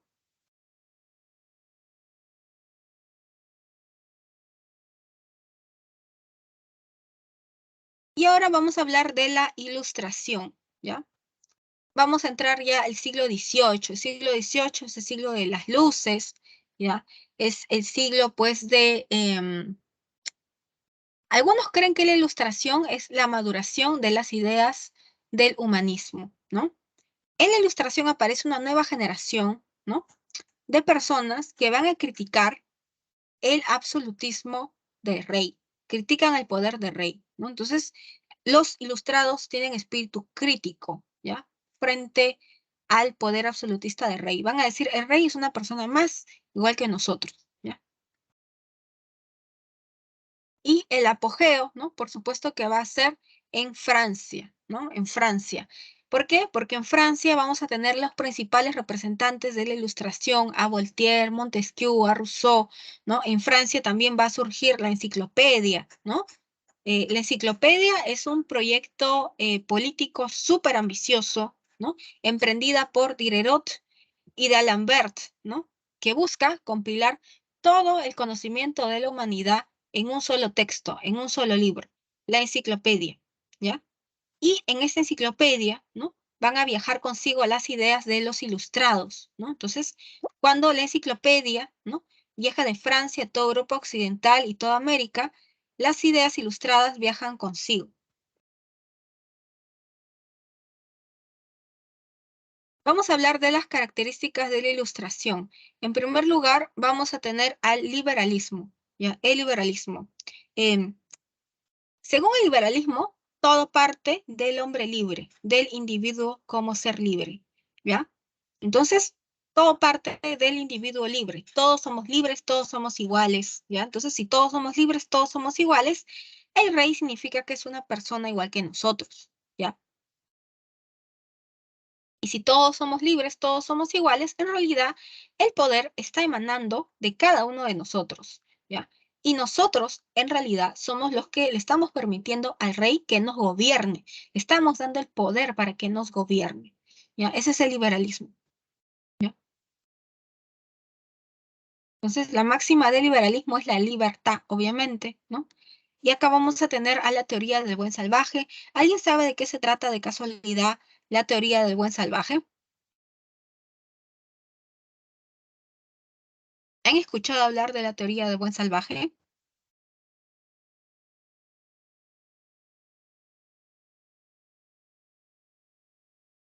¿Nada?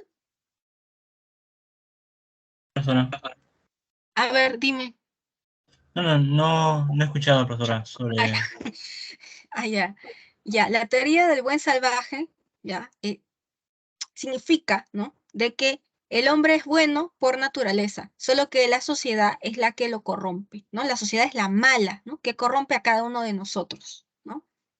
Entonces, como ejemplo, ¿no?, de, eh, de hombres buenos, de personas buenas, ¿no?, Rousseau muestra a los salvajes, ¿no? Los salvajes que viven en comunidades primitivas, ¿no?, en donde no tienen contacto con la maldad de la sociedad, con la maldad de la civilización, ¿no? Y por ende, ¿no?, son buenos, ¿no? Son bondadosos. Entonces, esa es la teoría del buen salvaje, ¿ya?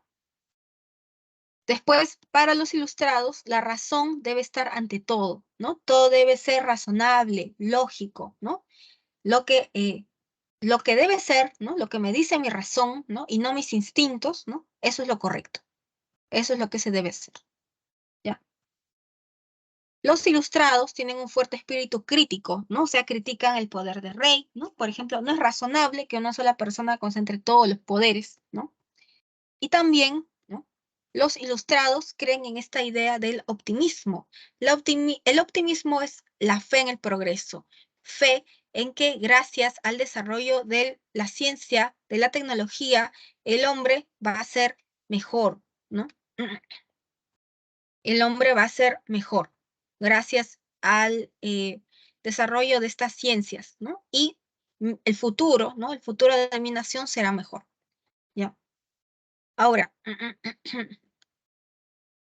vamos a tener acá a Montesquieu, ¿no? Montesquieu propone la división de poderes del Estado, ¿no? Propone una división en poder ejecutivo, ¿no?, legislativo y judicial, ¿no?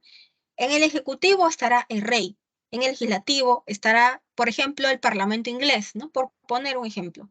Y en el judicial, ¿no?, el judicial se va a encargar de hacer cumplir las leyes, ¿no? Según Montesquieu, para que exista un buen gobierno, debe haber un equilibrio entre estos tres poderes. Cualquier desequilibrio, ¿ya?, genera problemas, genera pleitos, ¿ya?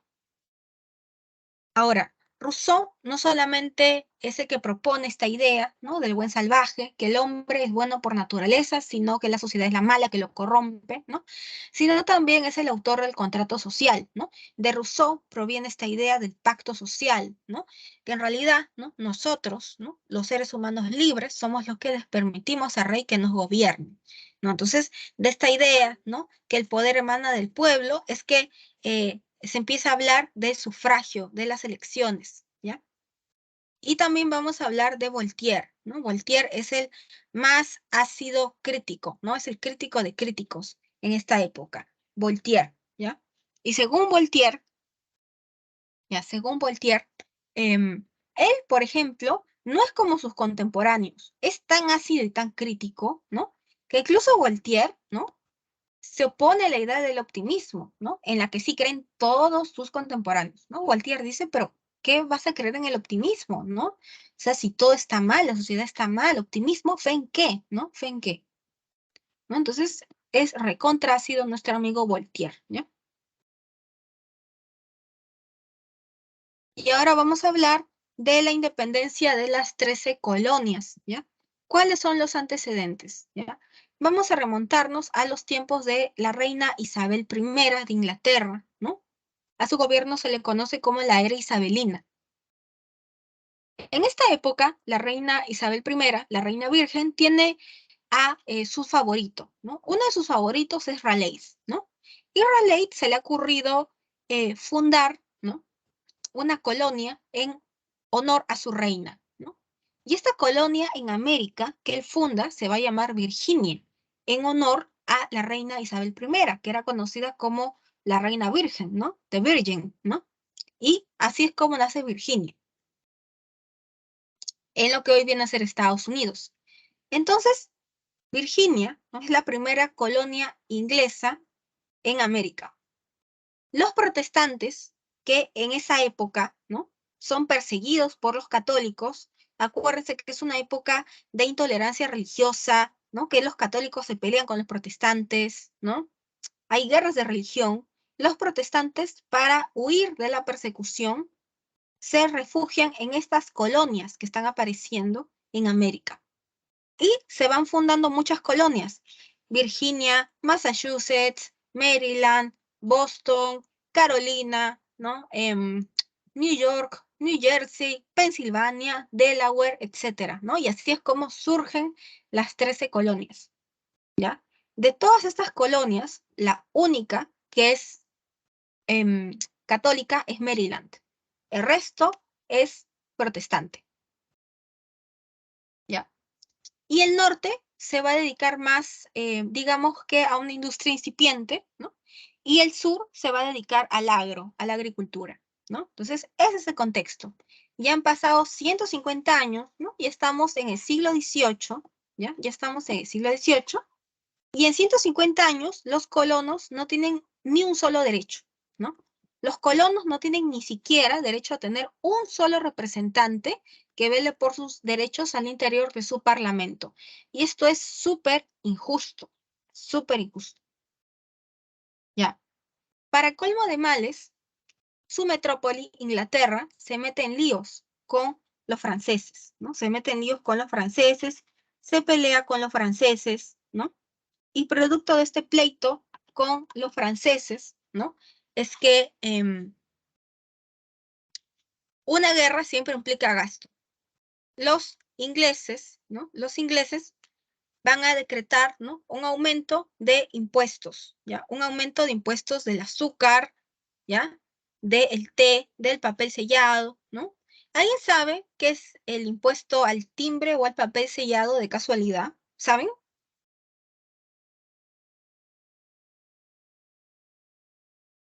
¿Qué es ese impuesto? El impuesto al timbre o papel sellado.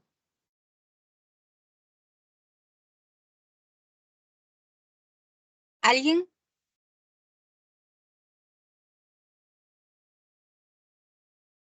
El timbre o el papel sellado es una especie de sello, ¿no?, de sticker, que tiene que tener todo documento para que tenga validez legal, ¿no? Por ejemplo, un testamento no vale, ¿no?, si es que yo no le pongo ese timbre o papel sellado. Entonces, le aumentan los impuestos, ¿no?, a este sello, ¿no? El azúcar, ¿quién cocina sin azúcar, no? El té, ¿no? ¿Quién para los ingleses, ¿no?, el té lo es todo, ¿no? Hasta tienen su hora del té, todos los días toman té, ¿ya? Entonces, les aumentan los impuestos a los colonos, ¿no?, a productos que son, pues, súper importantes para ellos, ¿no? Entonces los colonos se enfurecen, ¿no? Les suben los impuestos, encima no tienen ni siquiera un solo representante en el parlamento y explotan, ¿no? A esto le vamos a sumar, ¿no?, que los colonos ya han leído a la enciclopedia, ya han leído el pensamiento de los ilustrados, las ideas liberales. Entonces, los colonos ya no se creen el cuento de que el rey es lo máximo, porque así Dios, ¿no?, lo ha decidido, ¿no? Sino creen que el monarca es una persona igual que ellos. Entonces, por eso es que los colonos se enfurecen, ¿no? Y van a empezar, ¿no? Todo con el motín del té, ¿no? El motín del té en realidad es algo simbólico. Durante el motín del té, ¿ya? Durante el motín del té,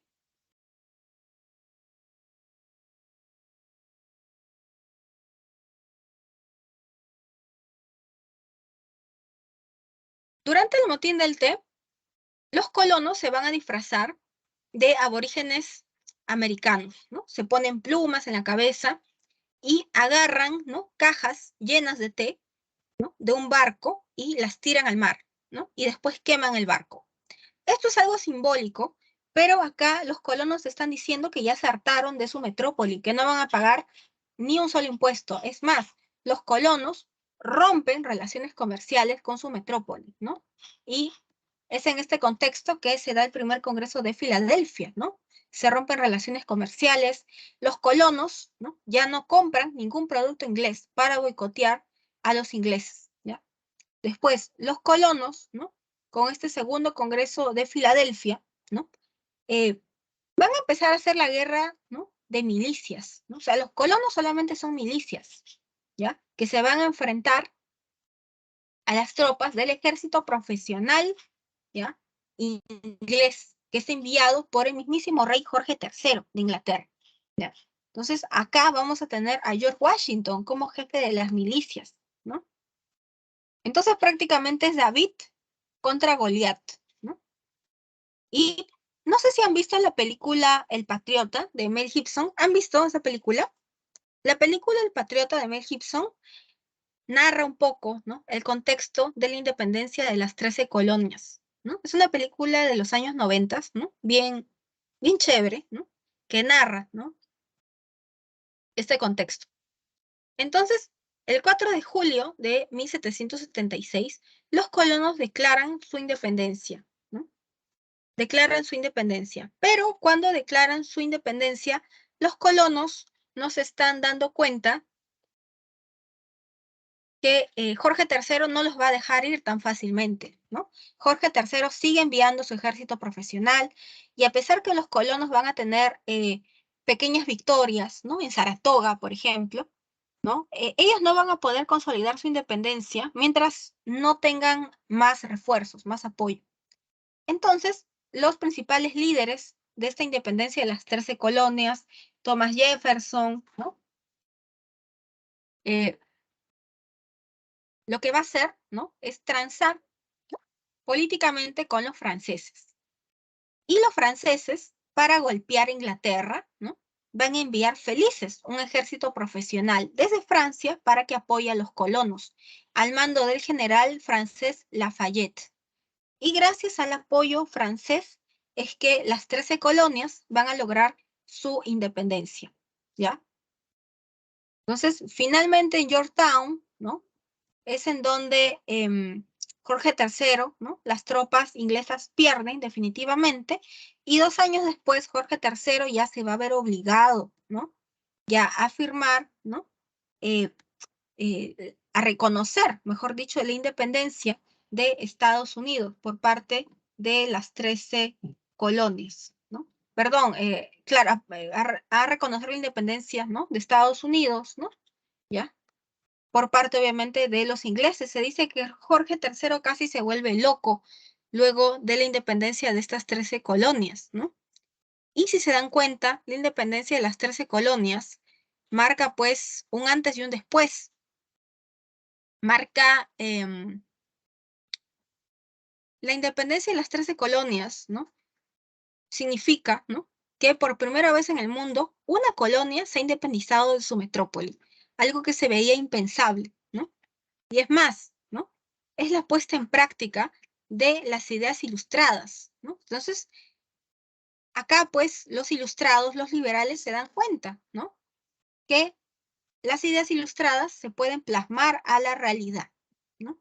Y esto va a ser visto como ejemplo por los franceses, y por eso es que años después los franceses, ¿no? Hacen estallar, ¿no? La Revolución Francesa, ¿no? La Revolución Francesa. Entonces, el apoyo, ¿no?, que llevó el rey de Francia ¿no?, hacia los colonos, más adelante, más bien, le va a explotar en la cara, por así decirlo, ¿ya? Entonces, la Revolución Francesa marca un antes y un después en la historia de Christophe Keller, ¿no? Según Christophe Keller, la Revolución Francesa, ¿no?, marca el fin de la edad moderna y marca el inicio de la edad contemporánea, ¿no? Y según Christophe Keller, nosotros hasta el día de hoy nos encontramos en la edad contemporánea. Y el término revolución hace alusión a un cambio de estructura, ¿no? Política, económica, social, cambia toda una estructura por siempre y para siempre, ¿ya? Francia no vuelve a ser la misma luego de la Revolución Francesa, ¿ya? Entonces, ¿cuáles son las causas, no? En primer lugar, la crisis del absolutismo, ¿ya?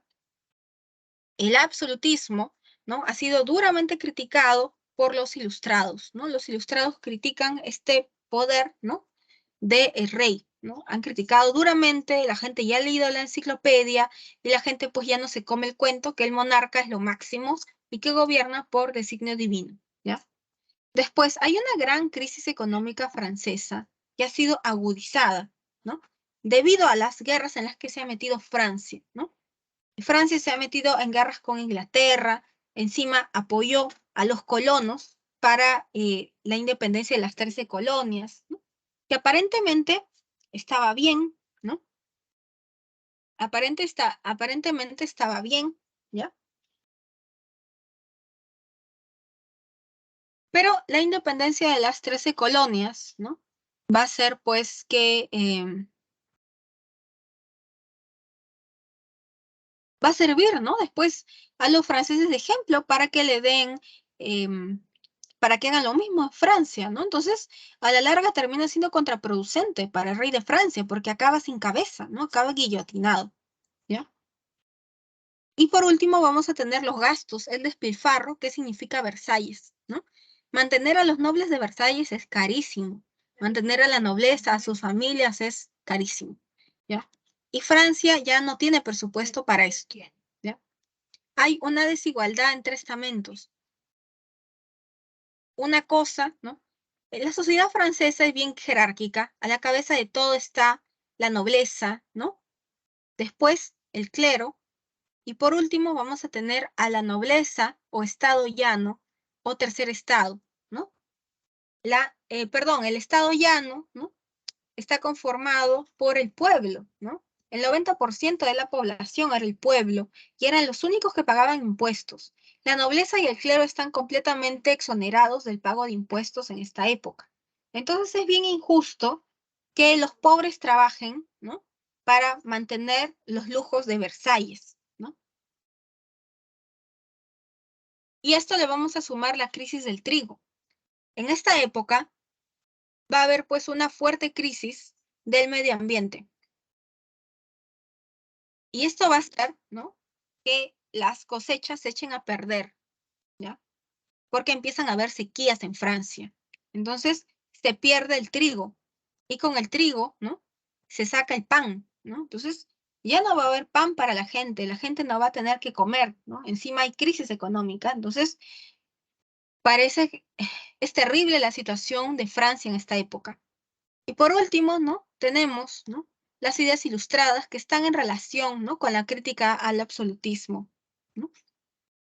Vamos a hablar de cómo empieza todo, vamos a hablar del periodo monárquico de esta Revolución Francesa, vamos a hablar de la época de los estados generales.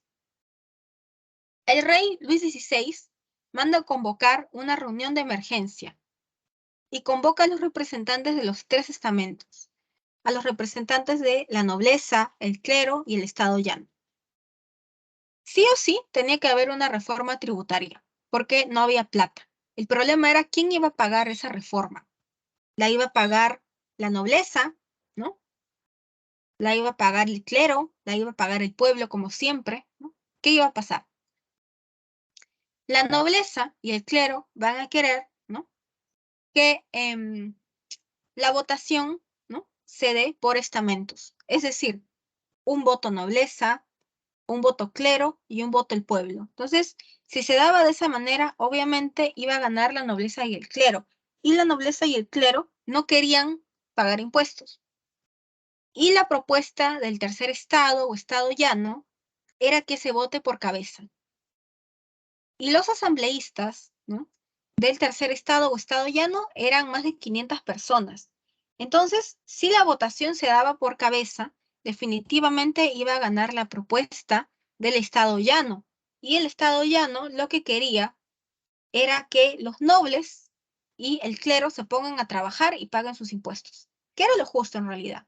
Entonces, hay problemas en la votación, no se llega a nada, ¿no?, y se rompe esta reunión.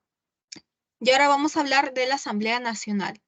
En esta Asamblea Nacional, ¿no?, el tercer estado o estado llano se va a reunir en el salón del juego de la pelota, que era un salón en donde los nobles jugaban una especie de tenis de mesa. Y allí van a hacer un juramento, que no van a parar hasta que Francia sea independiente, ¿ya? Que no van a parar hasta que Francia sea independiente. Ese es el juramento que hacen. Perdón, que no van a parar hasta que Francia tenga una constitución y el rey gobierne bajo una constitución, ¿ya? Entonces, y ellos se creen los verdaderos representantes de la Asamblea Nacional, ¿no? Por eso es que de allí viene el nombre Asamblea Nacional, obviamente. Y ahora vamos a hablar de la Asamblea Constituyente. Obviamente, como su nombre lo dice, el objetivo es redactar una constitución, ¿no? Que el rey Luis XVI gobierne con una constitución bajo el brazo. Entonces, en esta época se van a dar así hechos históricos bastante conocidos, como la toma de la prisión de la Bastilla, el 14 de julio de 1789, que es algo simbólico, porque la Bastilla era una pequeña prisión, ¿no?, pero que es súper significativo, ¿no?, para esta época. Y también, ¿no?, se da una pequeña declaración, ¿no?, de los derechos universales, ¿no?, de las personas. Y se empieza a golpear acá a la nobleza y al clero, ¿no? En esta época, en la Asamblea Constituyente, se empieza prácticamente a abolir todos los privilegios de los nobles, ¿no? Al clero se le empieza a quitar sus tierras, sus propiedades, ¿no? Se empiezan a secularizar los bienes del clero. Entonces, de esta manera, los revolucionarios franceses están golpeando a la nobleza y el clero, ¿ya? Al final, esta Asamblea Constituyente acaba con la promulgación de la Constitución, ¿ya? Y los sesionarios acaban gritando, ¡viva el rey y viva la Constitución! Entonces, en esta época, todavía la gente quiere a su rey, ¿no? No están hablando de república ni nada, si se dan cuenta. Y ahora vamos a hablar de los tiempos de la Asamblea Legislativa, ¿ya? En esta época ya existe pues una constitución. Luis XVI va a verse obligado a empezar a gobernar con una constitución, ¿no? Ya existe el poder legislativo en esta época, y con el legislativo van a surgir también los partidos políticos, ¿no? Aparecen 3 partidos. Uno, el partido de los fuldenses, que son los promonárquicos, ¿no? Se van a sentar a la derecha, ¿no? Los girondinos, que son los moderados, ¿no?, los republicanos moderados, se van a sentar al centro. Y por último vamos a tener a los jacobinos, que son los más revoltosos, que son los que se van a sentar al extremo izquierdo. Entonces aparecen los partidos políticos, y esto no le va a gustar para nada, pues, a Luis XVI. Su esposa, la reina María Antonieta, empieza a enviarle cartas a su madre, pidiéndole auxilio, ¿no? Mira, madre, lo que está sucediendo en Francia, por favor, trae un ejército, algo, ¿no? Ayúdanos. Entonces, al final, los revolucionarios franceses acaban en guerra, ¿no?, con los extranjeros, con Austria y con Prusia, ¿no? Y en esta época es que se crea la Marsellesa, el himno nacional francés, ¿ya? Aparecen algunos símbolos patrios franceses, ¿no? Y los revolucionarios se iban a la guerra con una especie de pantalones que se llaman los sans-culottes, ¿no? Son unos pantalones bombachos de color blanco que estaban de moda en la Francia de la Revolución Francesa. Luego que acaba esta guerra, la gente descubre las cartas que María Antonieta le enviaba a su madre y la gente se enfurece. Va a decir, ah, entonces pues, ¿no? Acabamos en guerra con Austria y Prusia porque la reina, ¿no? Nos vendió con su mamá, ¿no? Entonces, acá es una traición de los reyes, ¿no? La reina y el rey nos han traicionado la revolución. Entonces, ya no los queremos más, ya no queremos más una monarquía. Ahora vamos a fundar una república. Acá recién, ¿no? Es que empieza, ¿no? El periodo de la Revolución Francesa en su fase republicana, ¿no? Y a los reyes, ¿no? Los agarran de rehenes, ¿no? Los llevan presos a las Tullerías. María Antonieta y Luis XVI huyen, ¿no? Huyen y cuando están a punto de cruzar la frontera de Francia, los chapan, ¿no? Los capturan y los llevan de rehenes otra vez a las Tullerías. Y de allí ya no van a escapar los pobres, ¿no? Y su fiscal va a ser Robespierre, ¿no? Y Robespierre obviamente los va a terminar condenando a muerte al rey, a la reina y a los 4 hijos de ellos, ¿ya? Para que nadie pueda reclamar el trono de Francia más adelante, ¿no? Entonces, este es el periodo ya de la Convención Nacional, ¿no? Es el periodo más sangriento de toda la Revolución Francesa, ¿no? Bien dark este periodo.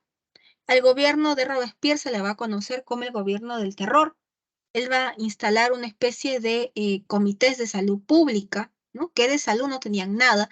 Estos comités de salud pública se dedicaban a guillotinar a los supuestos enemigos de la Revolución Francesa todos los días. Cualquiera podía acusar, ¿no? A cualquiera de ser traidor a la Revolución Francesa y podías acabar, ¿no? Siendo guillotinado, ¿no? Entonces, acá muere un montón de gente. Robespierre va a utilizar, ¿no? Esta comisión de salud pública para ejecutar a muchos de sus enemigos políticos. Entonces, ya la cosa era insostenible. Lo que van a hacer los enemigos políticos que quedaban vivos de Robespierre es darle una especie de golpe de Estado, ¿no? Que es conocida como la reacción del Termidor, ¿no? Le dan un golpe de Estado a Robespierre, ¿no? Y lo guillotinan a él, a Son-Jos, ¿no? Y a 80 jacobinos más, ¿no? Y se bajan a Robespierre. Y así es como se instaura el directorio, ¿no? Con 5 personas a la cabeza de todo para evitar que pueda surgir otro Robespierre, ¿ya? Y en esta época es que va a empezar a surgir la figura de Napoleón como gran militar, gran estratega. Él va a ser promovido por la burguesía, ¿no? Que quiere estabilidad, ¿ya? Entonces, Napoleón va a empezar a enfrentarse a los europeos en Milán, en Nápoles, en Egipto, ¿no? Y va a tener éxito, ¿no? Al inicio, ¿ya? Y el directorio va a tener 2 problemas. Va a tener que lidiar, uno, con los jacobinos, ¿no? Que creen que se debe continuar con la revolución, pero también va a tener que lidiar con los fuldenses, ¿no? Que creen que la revolución ya acabó hace rato y que se tiene que mandar traer a un rey, ¿no? Para que gobierne Francia de afuera, del extranjero, ¿ya? Todo acaba con un golpe de Estado, ¿no? Conocido como el 18 del Brumario. El Brumario es noviembre. Y ahora vamos a hablar del consulado, ¿no? En el consulado van a existir 3 cónsules, ¿no? Copiándose un poco de los triunviratos romanos, ¿no? Uno de los cónsules va a ser Napoleón, después vamos a tener a Ducus, ¿no? Y a Seius, ¿no? Pero obviamente el que resalta es Napoleón, ¿no? Y Napoleón se sigue enfrentando contra las coaliciones europeas, ¿no? Y finalmente, Napoleón va a ser coronado emperador, ¿ya? Entonces, Napoleón se vuelve emperador. Entonces es gracioso cómo la Revolución Francesa, ¿no? Acaba eliminando la monarquía, pero acaba convirtiéndose en un imperio, ¿no? Es un poco contraproducente, ¿no? Pero bueno, así se dan las cosas. Napoleón se corona emperador y se va a enfrentar al resto de países europeos, ¿no? A Inglaterra, a Austria, a Prusia, ¿no? A Rusia, ¿ya? Que quieren acabar con la Revolución Francesa y con Napoleón, ¿ya? La batalla modelo, la batalla más conocida es la de Austerlitz, ¿no?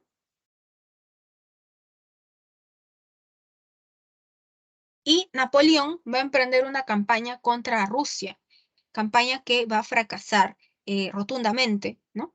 Porque Napoleón no va a calcular el invierno ruso. Entonces, el invierno de por sí va a matar a un montón de gente, ¿no? ¿Ya? Y los rusos, para rematarlos, ¿no? Van a emprender esta técnica de la tierra arrasada, ¿ya? La tierra arrasada significa, ¿no? Que los rusos queman todo lo que les pueda servir al enemigo. Queman los cultivos, queman las casas, para que los enemigos no tengan que comer y tampoco tengan, obviamente, dónde pasar la noche. Y así es como se convierte en un fracaso esta expedición, ¿ya? Napoleón también invade España, ¿no? Y termina poniendo en el trono español a su hermano, a Pepe Botella. Y esto va a desatar una crisis al interior del Imperio Español. Y todo acaba con la batalla final, ¿no? En Waterloo.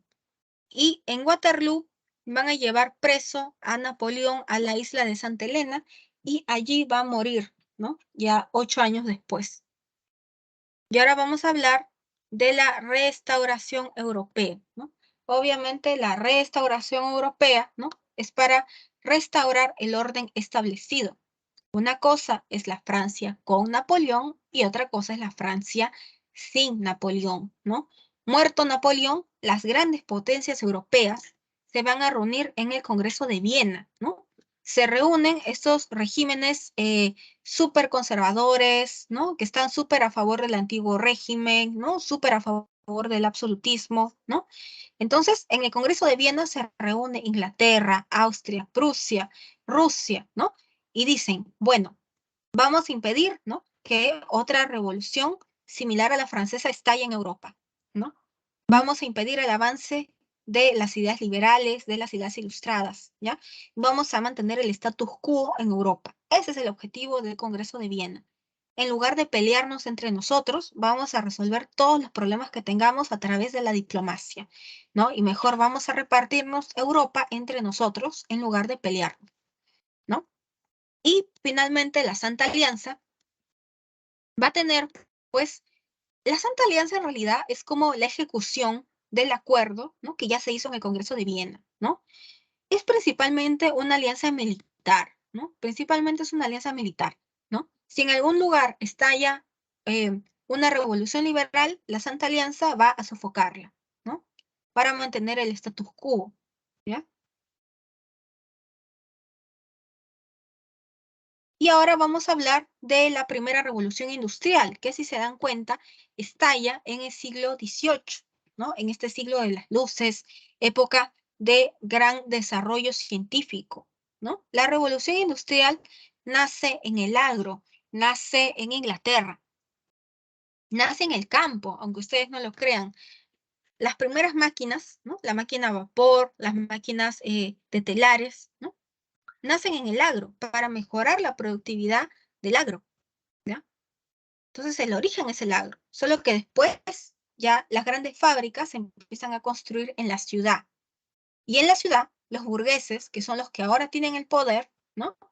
Van a construir sus grandes fábricas y allí pues van a tener a sus obreros trabajando para ellos 12 horas, 14 horas, ¿no? Sin descanso, ¿no? Y explotan, ¿no? A los obreros o los proletarios en esta época, ¿ya? Entonces, las características, ¿no? Es que estas máquinas van a utilizar como materias primas, como fuentes principales, ¿no? Al vapor, ¿no? Al carbón. Entonces aparece eh, la- las, em, los buques a vapor, ¿no? Los ferrocarriles a vapor, ¿no? ¿Ya? El alumbrado a gas también se utiliza en esta época. Entonces James Watt es muy famoso por haber creado esta máquina, ¿no? A vapor. Entonces, como consecuencia, ¿no? La gente empieza a vivir en la gran ciudad, ¿no? En pocos años, las ciudades en el mundo se van a duplicar, ¿no? Y con ello también la población, ¿ya? La población.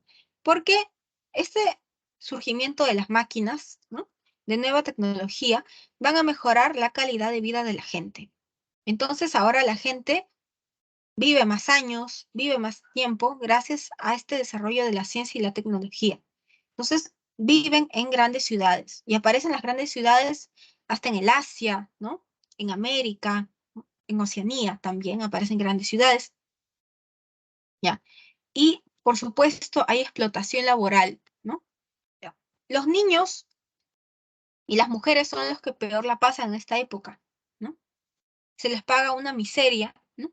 E igual tienen que trabajar, ¿no? El niño es considerado un adulto chiquito en esta época, ¿no? Entonces, acá no existe ni CTS, ni vacaciones, ¿no? Ni trabajo 8 horas y me voy a mi casa, no existe nada de eso. Entonces, se explota a la gente, ¿ya? Y aparecen los sindicatos, ¿no? Los sindicatos aparecen para defender los derechos laborales de toda esta gente, ¿no? Que ha sido, pues, oprimida, ¿no? Oprimida por el burgués, ¿no? Quien ahora es el que tiene el poder. Entonces, ahora en esta época es cuánto tengo, cuánto valgo, ¿no? Según los burgueses, ¿no? Porque los nobles ya prácticamente se fueron a la ruina tras la Revolución Francesa, ¿ya? Y para acabar la clase de hoy, vamos a ver una línea resumen, ¿no? De lo que hemos visto. Hoy hemos visto, ¿no? 3 edades, ¿no? Hemos empezado hablando de los fines de la Edad Media, ¿no? Hemos visto después la edad moderna, ¿no? Dentro de la edad moderna, el siglo XVI es bastante significativo, ¿no? Porque no solamente coexiste todavía, ¿no? El humanismo, movimiento de ideas, ¿no? El Renacimiento, este movimiento cultural, artístico, ¿no? Sino también el siglo XVI es una época en donde hay grandes descubrimientos geográficos europeos, ¿no? Los europeos llegan a América, en el siglo XVI se da la reforma religiosa, aparece el protestantismo y también aparece la contrarreforma religiosa católica en el XVI, ¿no? Entonces, el XVI por eso es que es bastante significativo, ¿no? Bastante significativo, ¿ya? En el XVIII también es un siglo bastante importante, ¿no? Si se habrán dado cuenta, ¿no? Porque no solamente surge la Ilustración, este espíritu crítico, ¿no? Que pone la razón ante todo, ¿no? Que una de las máximas es el liberalismo, sino también en el siglo XVIII, ¿no? Se independizan las 13 colonias, estalla la Revolución Francesa, y con la Revolución Francesa se da fin a la edad moderna y se da inicio a la edad, pues, contemporánea, ¿no? Entonces, eso es a grosso modo lo que hemos trabajado el día de hoy, ¿no?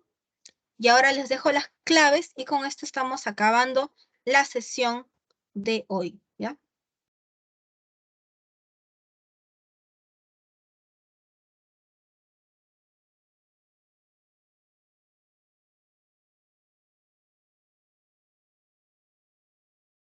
Ya. Entonces, uy, ¿dónde están las claves?